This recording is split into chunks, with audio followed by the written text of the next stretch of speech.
século X d.C. Nas entranhas da selva centro-americana, uma civilização desaparece. Os maias abandonam suas imponentes cidades e seu esplendor desaparece na densa vegetação. Os maias chegaram a ser uma das culturas mais sábias que habitaram nosso planeta. Eles se estabeleceram na área hoje ocupada por Honduras, El Salvador, Guatemala, Belize e México, nos estados de Chiapas, Tabasco e na península de Yucatán. Foram o primeiro povo a utilizar o conceito de zero, construíram pirâmides de até 70 metros, desenvolveram uma escrita complexa e calcularam o ano solar com uma exatidão só superada pelos relógios atômicos. Por que essa civilização, que viveu por mais de 3.000 anos, desapareceu? Houve uma grande mudança climática? Esgotaram-se os recursos naturais? Ela foi vítima da fome? Ou os maias destruíram-se uns aos outros em um ciclo de guerras mortais? A resposta ainda está entre os muros das indecifráveis cidades maias. O arqueólogo Danilo Drakic faz uma apaixonante viagem de exploração através do tempo e do espaço para viver na própria pele as possíveis causas do colapso misterioso. Uma exploração às profundezas do mistério dos maias. Exploração Maia.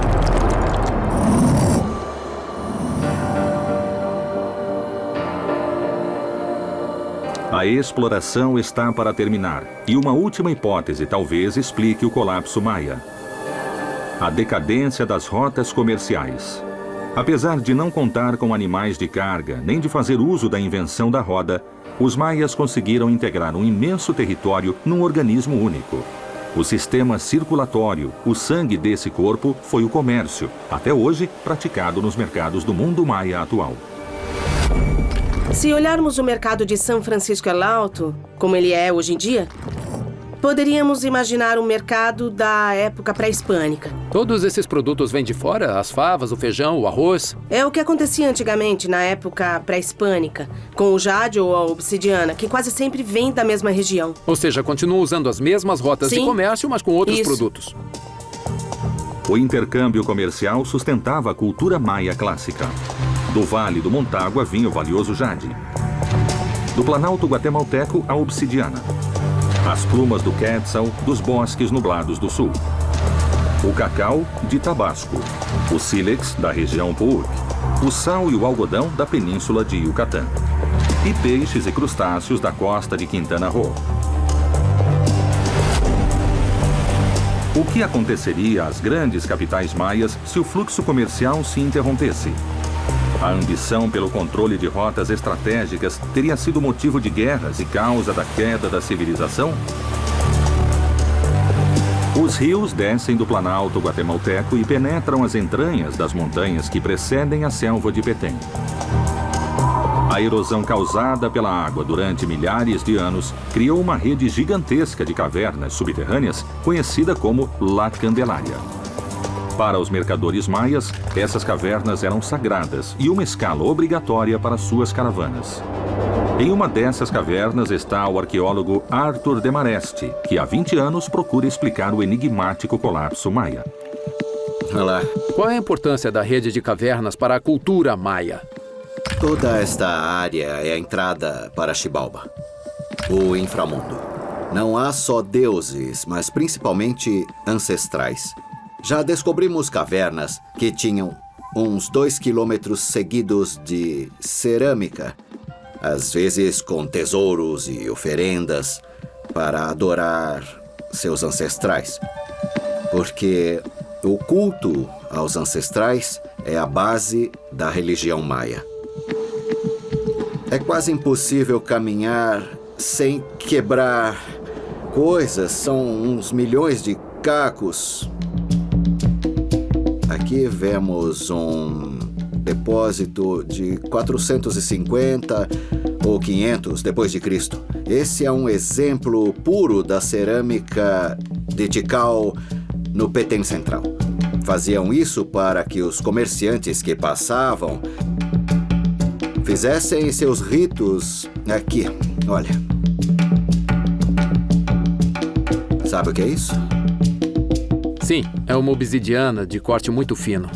Porque era usada em cirurgias de olhos.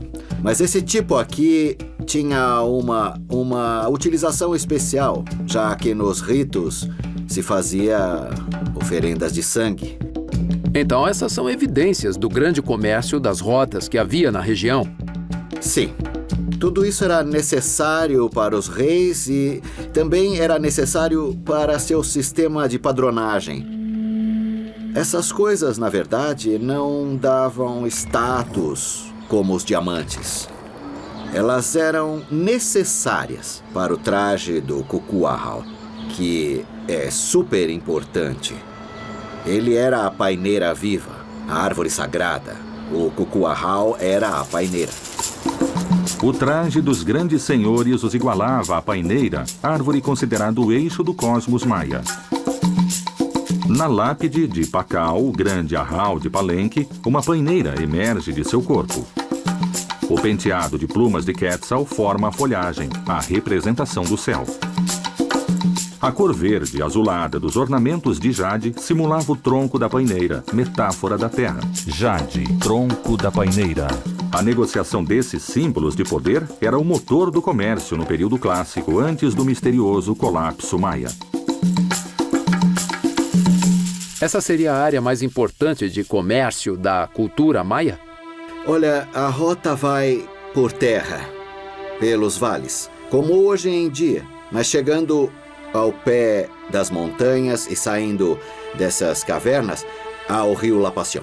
Como o Mississippi ou o Nilo, em nenhuma época, cidades como Tikal ou Calakmul conseguiram controlar o rio. Tikal e Calakmul, duas das mais poderosas cidades maias do período clássico, guerrearam durante décadas pelo controle do rio Lapassion.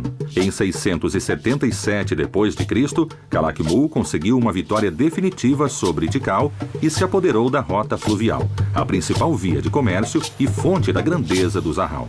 O povo de Calakmul fundou a cidade de Canquén, o grande porto do mundo maia. Eixo da rota do rio indo de norte a sul. Foi nessa rota de intercâmbio que começou o colapso maia.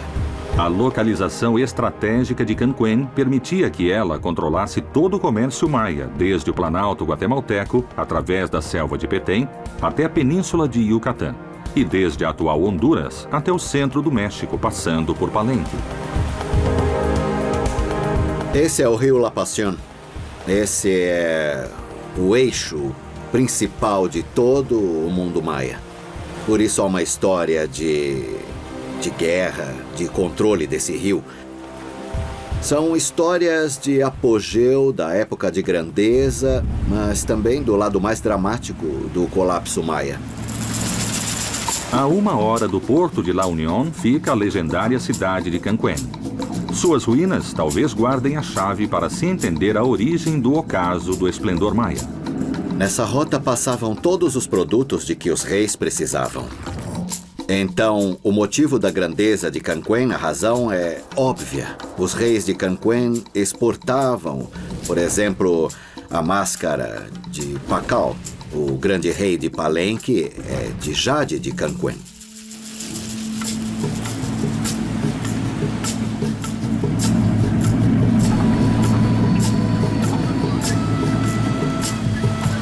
Pelo rio Lapassion circulavam as mercadorias suntuosas e os nobres e governantes das cidades mais importantes da região que desejavam o luxo de Canquén.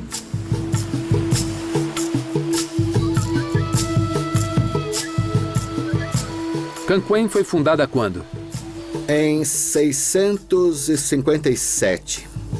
Sabemos exatamente porque há muitos escritos. Em apenas 200 anos, Canquén se tornou uma das grandes metrópoles maias, com seu característico jogo de bola e muitas lápides comemorativas das façanhas de seus reis. Monumentos que foram encontrados misteriosamente caídos no meio da selva.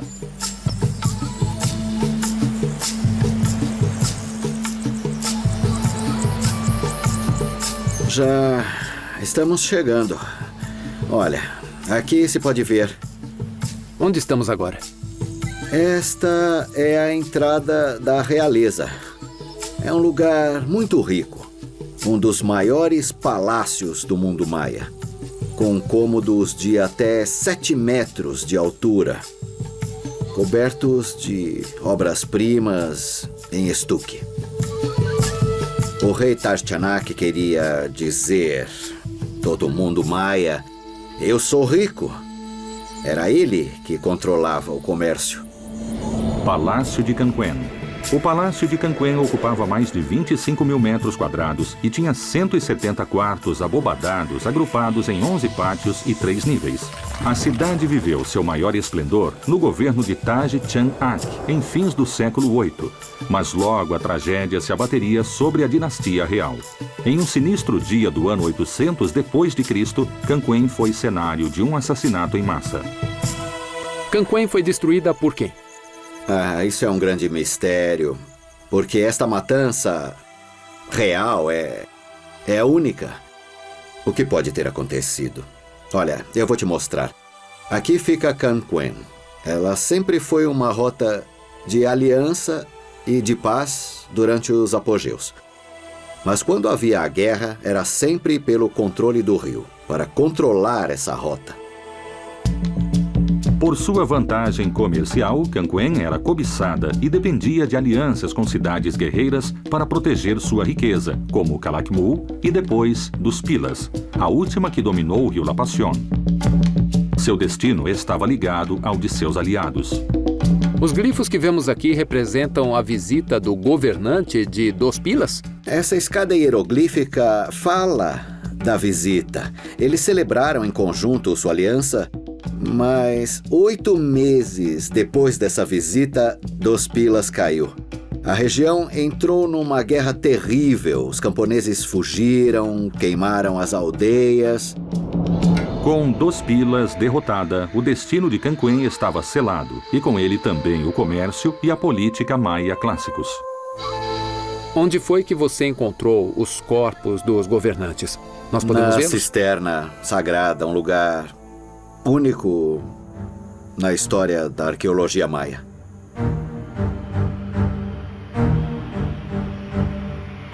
Capturaram todos os nobres, o rei e a rainha, e os levaram à cisterna sagrada real, ao sul.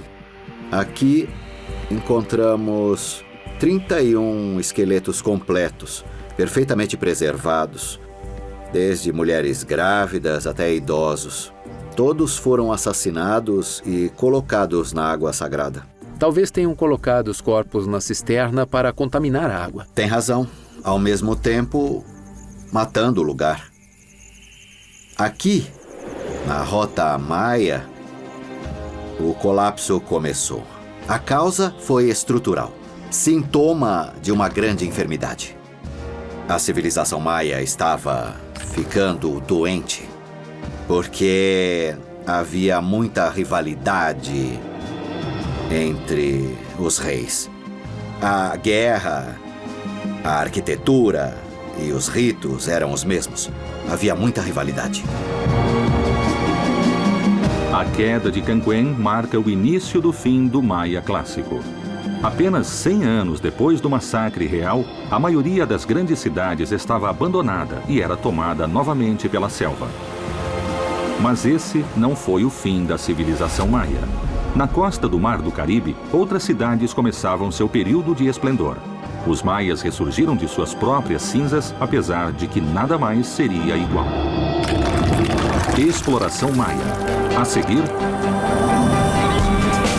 Imagino como era difícil na época navegar com as canoas maias.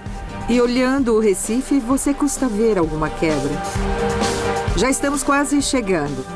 Como vê, a estrutura mais alta é o Castelo de Tulum. É a referência por excelência da costa de Quintana Roo. A seguir... Exploração maia. Exploração maia.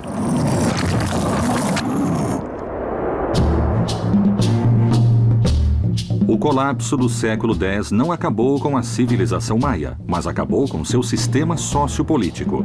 No pós-clássico, os Ahau, ou grandes senhores, começaram a desaparecer.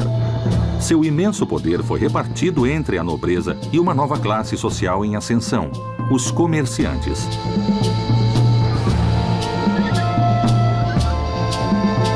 Muito perto do sítio arqueológico de Tulum, milhões de turistas visitam Xcaret, parque temático que conta a história da civilização maia na península de Yucatán, o último período de esplendor desse povo enigmático.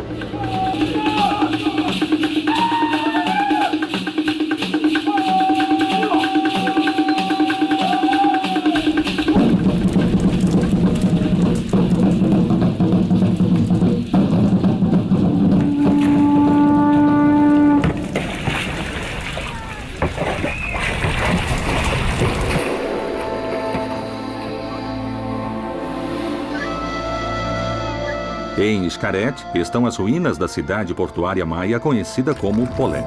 Polé, Porto de Comércio. Lá nos espera a arqueóloga Pilar Luna, especialista em comércio marítimo dos maias do pós-clássico.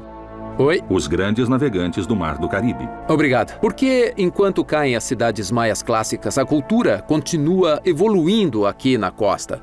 Basicamente pelo comércio. O comércio é um dos pontos importantes derivados de uma boa navegação costeira e que faz florescer a região. Mas lembre-se de que os períodos não são exatos, eles são processos, sabe?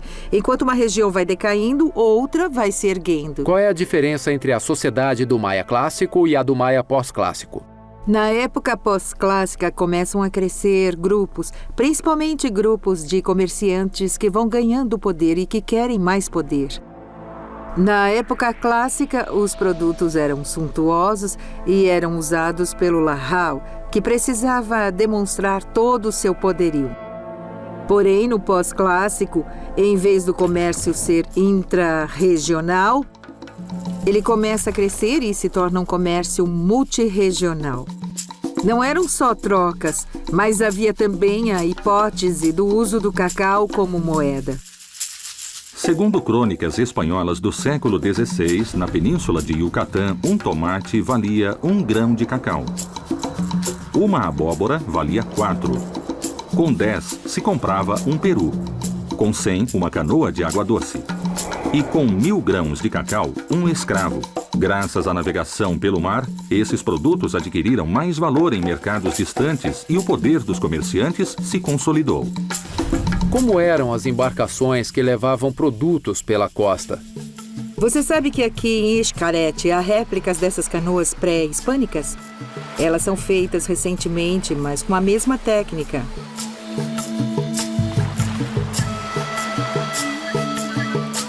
As canoas são de diferentes tipos de madeira, mas madeira da região, sapoti.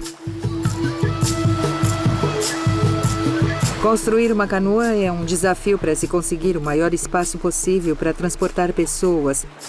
E pode ser uma dúzia de pessoas, 10 pessoas ou até 40 pessoas.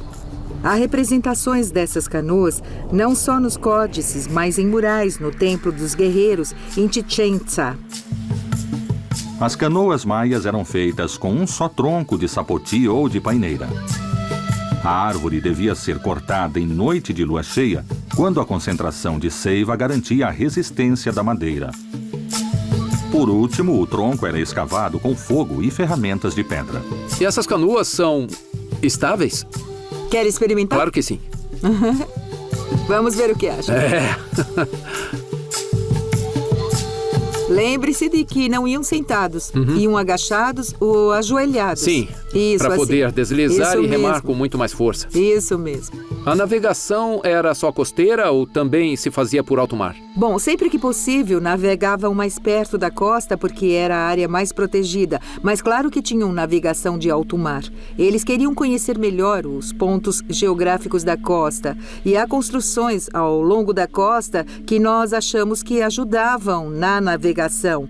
Por exemplo, acho que o lugar por excelência para isso é Tulum.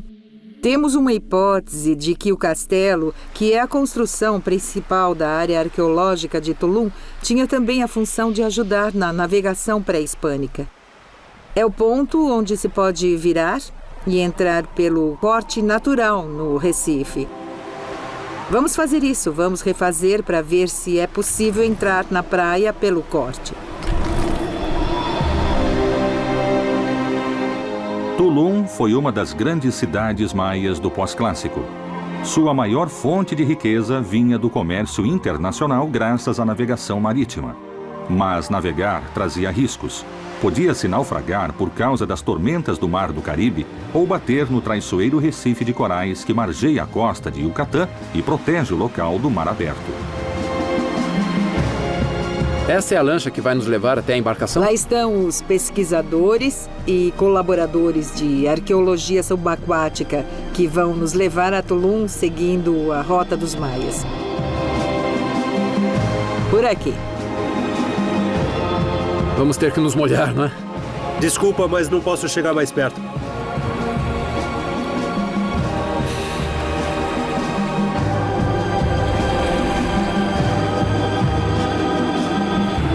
Eu imagino que existisse um sistema de âncoras. Sim, para poder ancorar a canoa, possivelmente de pedra, uma âncora de pedra, como se usava também na Europa, de até 200 ou 300 quilos.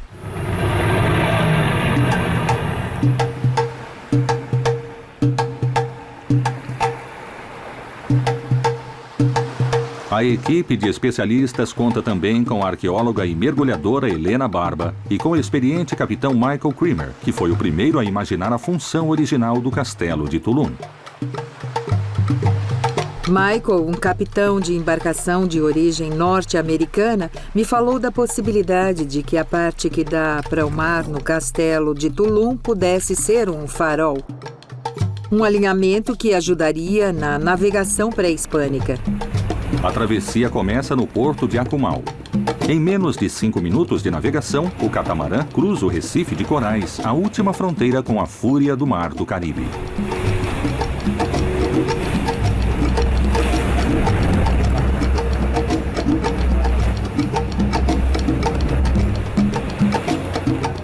Posso imaginar como era difícil, na época, navegar com as canoas maias nessa parte do mar. Claro.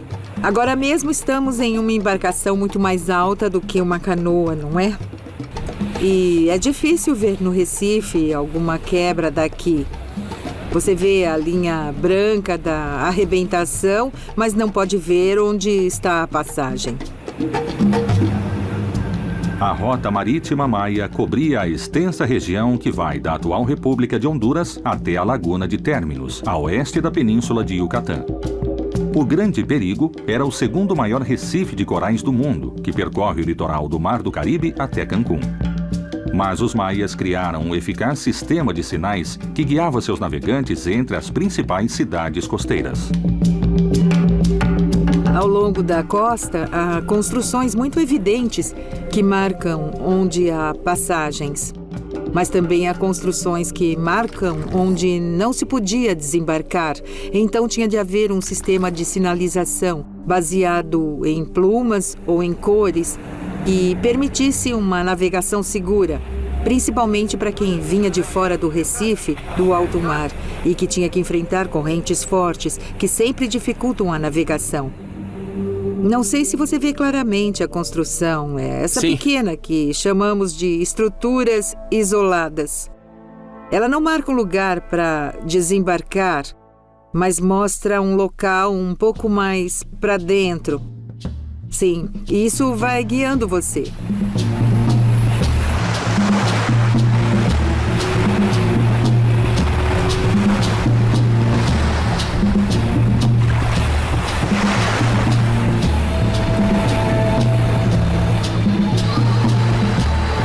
Já estamos quase chegando. Como vê, a estrutura mais alta é o castelo. Ele seria o que chamamos de sinalizador por excelência, como as estruturas mais altas ao longo da costa de Quintana Roo. Tulum era um lugar onde se podia desembarcar com segurança, com uma orientação feita através de luzes.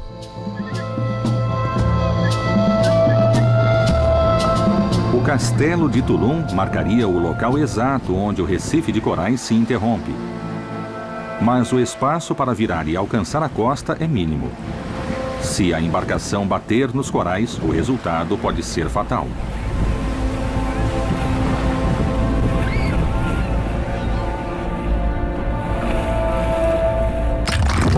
Exploração Maia. A seguir. Quando vem uma onda forte e você cai, pode sacudir tudo. Imagine como era não poder ver essa entrada e perder centenas de quilos ou toneladas de mercadorias. Estamos entrando no canal, Esse é o nosso momento de entrar. mas só quando vir as duas claramente. Não havia margem para erro. Era só uma chance para fazer isso. Isso mesmo, isso mesmo. Exploração Maia. Exploração Maia.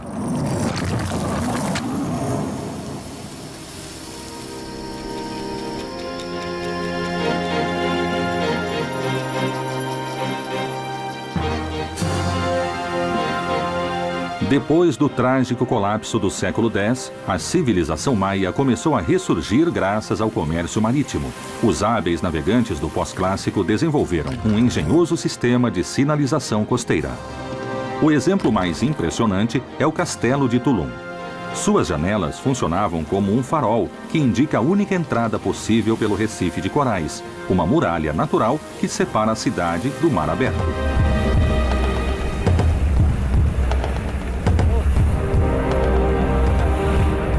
Tem ideia de quanto o canal mede, mais ou menos?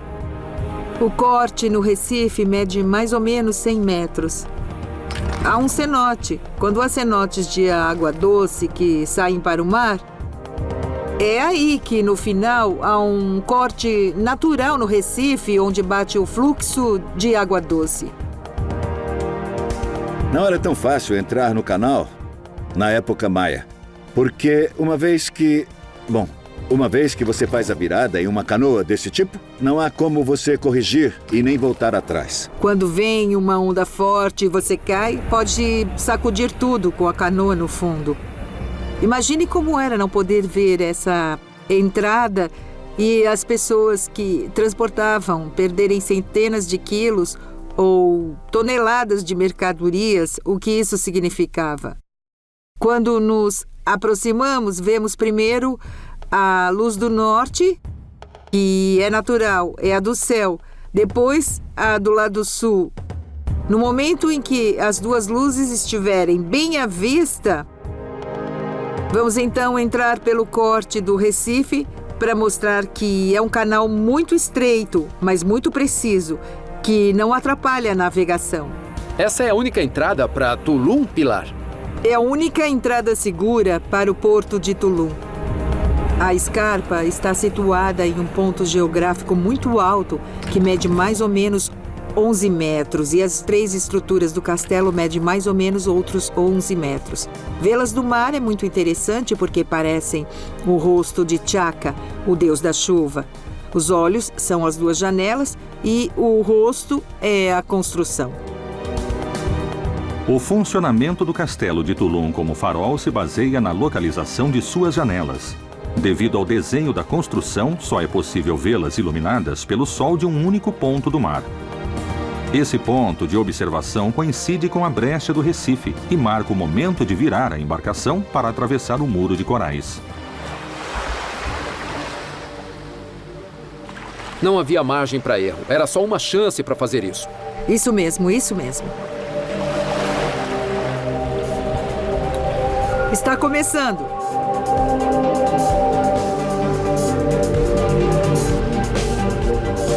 Aí está.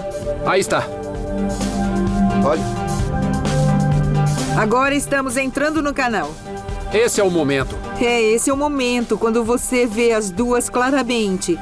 Aí viramos e entramos na praia com segurança.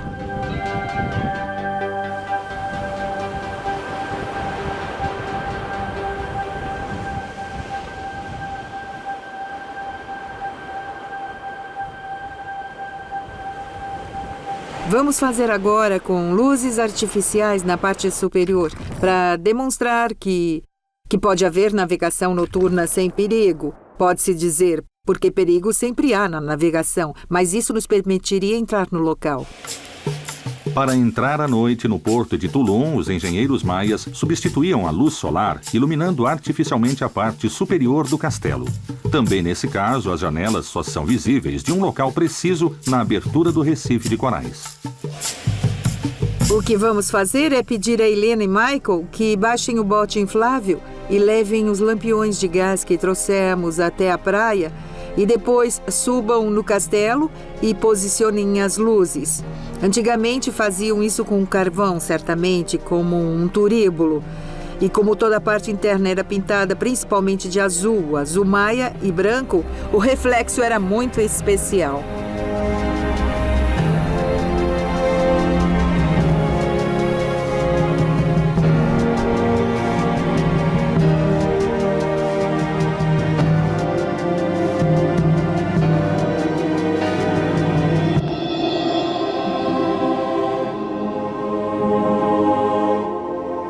Enquanto eles colocam as luzes no alto do castelo, a embarcação atravessa a barreira e volta ao mar aberto para realizar o experimento.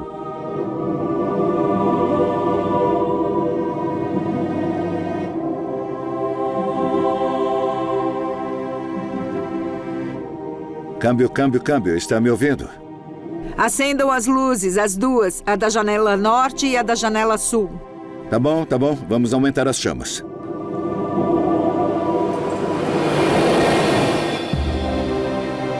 Aí está a da janela norte. Agora estão lá as duas. É o momento de entrar pelo corte e desembarcar na praia.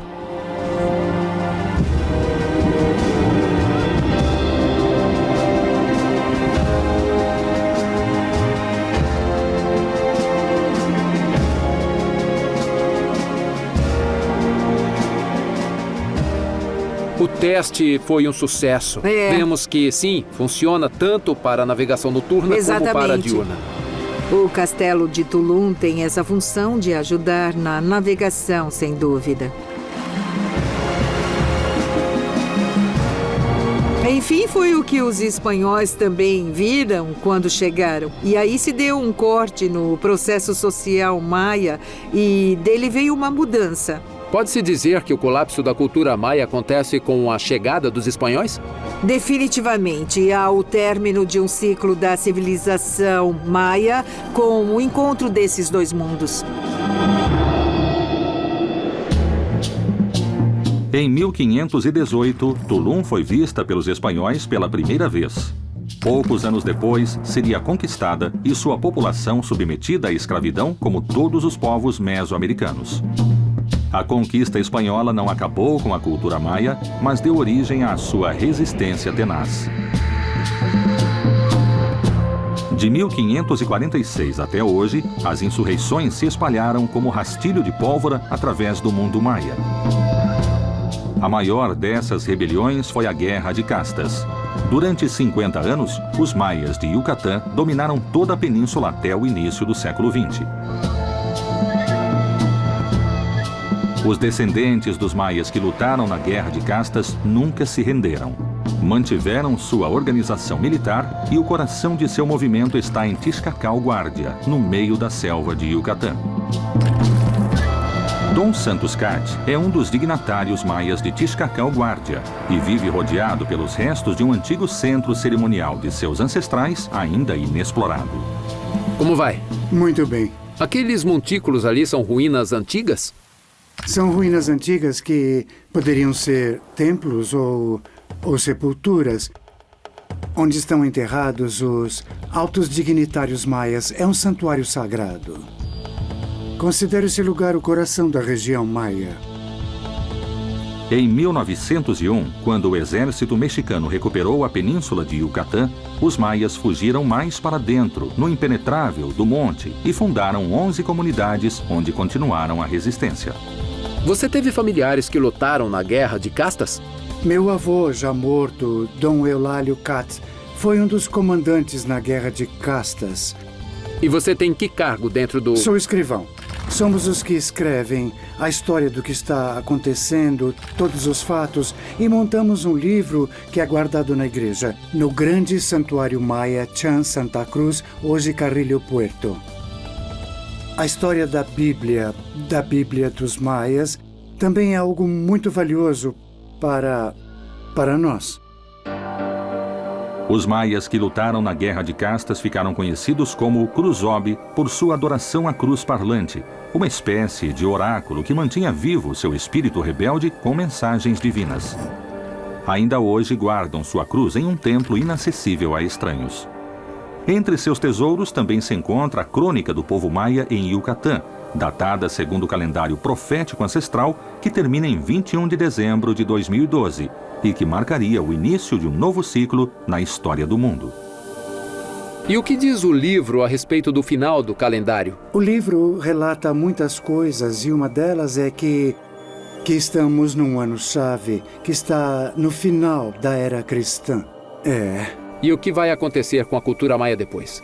As pessoas dizem que a Bíblia, todos até os idosos, todos dizem que vamos regressar. Que quando essa geração acabar, os que têm poderes sobrenaturais vão voltar. Nunca nos vencerão porque os maias sempre têm o poder de Deus.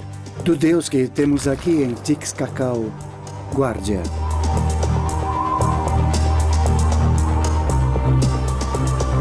A sabedoria maia se mantém intacta apesar de séculos de colapsos e conquistas.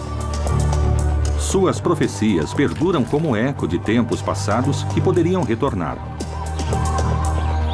A exploração culmina no sítio de Cobá, onde uma de suas tantas lápides registra em pedra o final de uma era e o começo incerto de um novo ciclo. A lápide da profecia de 2012.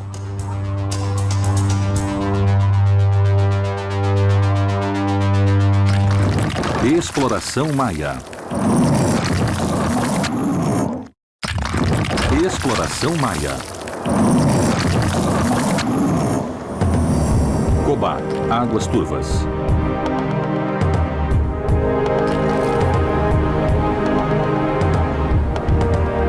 Para os maias, o tempo é cíclico. Tudo o que passou vai passar de novo. Assim profetizaram suas épocas de glória e de tragédia. Na legendária cidade de Cobá, conservam-se vestígios da última profecia maia. Em uma das lápides está lavrado o dia final de seu calendário sagrado, o iminente 21 de dezembro de 2012. Essa lápide é o ponto final da exploração. Uma viagem de mais de 12 mil quilômetros através dos atuais territórios da Guatemala e dos estados do sul do México para decifrar o misterioso colapso maia do século X. Uxmal, a 3 vezes construída. Na imponente cidade de Uxmal, os maias desenvolveram uma arquitetura sem igual entre as antigas civilizações da América. Você também pode ver a horizontalidade, o conjunto de todas as entradas. Há realmente um desenho, há realmente um projeto para que eles conseguissem realizar todas as construções. Apesar do alto desenvolvimento alcançado em sua arquitetura, as técnicas maias de construção demandavam enormes quantidades de árvores e de água para a fabricação de seu valioso estuque, o que chegou a provocar um caos ambiental fatal. Olha como se desfaz, praticamente vira pó. Olha.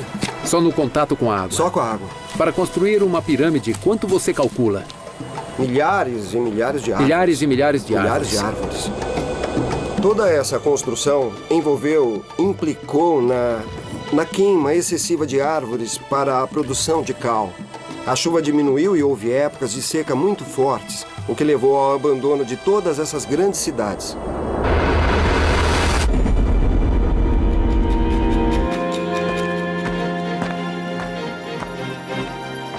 A região de Cobá está repleta de lápides comemorativas. Nelas, os maias clássicos fizeram um registro preciso das façanhas dos Arraus, senhores todo-poderosos que protagonizaram a Idade de Ouro. Pakal, senhor de Palenque, foi o mais glorioso, sem dúvida. O que fez Pakal ser tão grande a ponto de construírem tudo isso? Pakal toma o poder em 615 e é o governante de mais prestígio, porque concebe a cidade e consolida o domínio de uma vasta região, que hoje são os estados de Tabasco e Chiapas. O colapso maia pode ter sido uma soma de fatores. Quando aprisionavam esses arraus, as pessoas ficavam sem ter a quem empossar e emigravam a outras regiões. Tonina, Casa Grande de Pedra. Para manter seu poder, os grandes senhores fizeram guerras sagradas, cuja meta era capturar, para depois sacrificar o governante rival. Essas lanças podiam distinguir o caçador, o guerreiro? Os grandes senhores sempre apresentam a lança como um símbolo de poder. Uma guerra entre os senhores debilita as cidades. Esse é um dos elementos que certamente levaram ao colapso das cidades maias no período clássico. Os murais de Bonampak são a melhor fonte conservada para se compreender a necessidade de sacrifícios entre os arraus. Qual era a importância do sacrifício de um governante na cultura maia? De algum modo, é uma forma de você matar não só o ser humano, mas de adquirir seu poder e sua energia. Como pode ver, essa é a apresentação de vários nobres. E outro elemento importante é esse, uma pessoa adulta segurando o menino nos braços. Muito se especulou que o menino seria a representação do filho e herdeiro do trono de Bonampak. Ele teria, em algum momento, resolvido fazer uma batalha para capturar um arrau de outra comunidade e dá-lo em sacrifício para comemorar sua ascensão ao trono. Tem que capturar o governante. É algo que claramente deve fazer. É preciso para culminar o evento. O colapso dos clássicos não se dá por uma só razão. Há um movimento bélico muito grande, junto com o que seriam os colapsos ambientais. Começou a haver batalhas não só no afã de ter sacrificados, mas também para obter comida. Seca, guerra, fome. Foi um cenário apocalíptico que os maias enfrentaram no passado. E um futuro sombrio paira sobre os que interpretam a profecia de 2012 como colapso final. O altar da Lápide 1 se destaca do resto dos monumentos de Cobá. Seus glifos falam de uma crise próxima, mas o legado maia também prova sua eterna capacidade de renascer.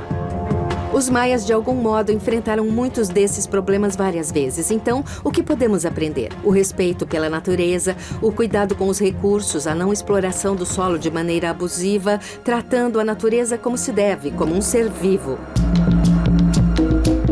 Durante muito tempo, se acreditou que os maias de Petém tinham cometido o mesmo erro dos agricultores atuais e que se extinguiram por desmatar a selva para semear. Mas na mesma região, os maias levantaram a cidade de Tikal, uma grande metrópole que no ano de 600 d.C. contava com 100 mil habitantes. Essa é a grande praça de Tikal, uma das cidades mais importantes das terras baixas maias. Como sustentavam toda a população que vivia aqui? Como a maioria dos senhorios maias, baseavam sua economia na agricultura. Fizeram obras de grande envergadura, como sistemas hidráulicos. Nesse sentido, Tikal é um exemplo único, porque as praças formam um sistema de captação de águas que podiam ser usadas para uso agrícola. E algumas cidades tiveram mais sucesso do que outras quanto ao abastecimento de água, por exemplo. Por isso, o abandono não foi completo, nem igual em todos os lugares. Nem todas foram abandonadas ao mesmo tempo, nem pelas mesmas causas, nem todas dessa maneira. O detonador do apocalipse maia do século X ainda é um mistério para a arqueologia. A única certeza é de que o abandono das grandes cidades foi um processo lento que levou ao menos 200 anos e que cada queda foi consequência de uma trágica combinação de calamidades. Mas nenhum colapso foi definitivo. O povo maia conseguiu se erguer e ressurgir. Cada vez mais gente redescobre sua cultura milenar e honra a essência de seus antepassados, espíritos que guardam a exploração ao mais profundo dos mistérios maias.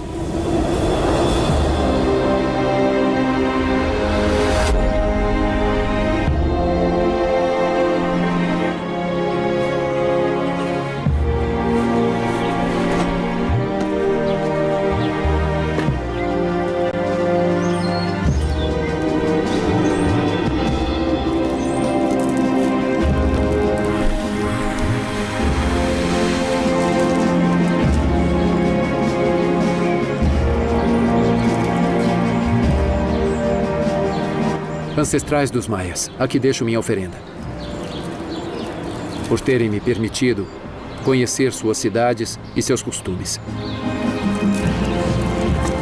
Deixo essa pena que me acompanhou durante a viagem. Foi uma viagem mágica e agradeço por tudo.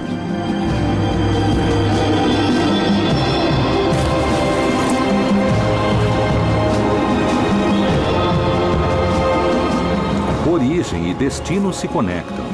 O rastro de antigas civilizações permanece intacto no presente da América.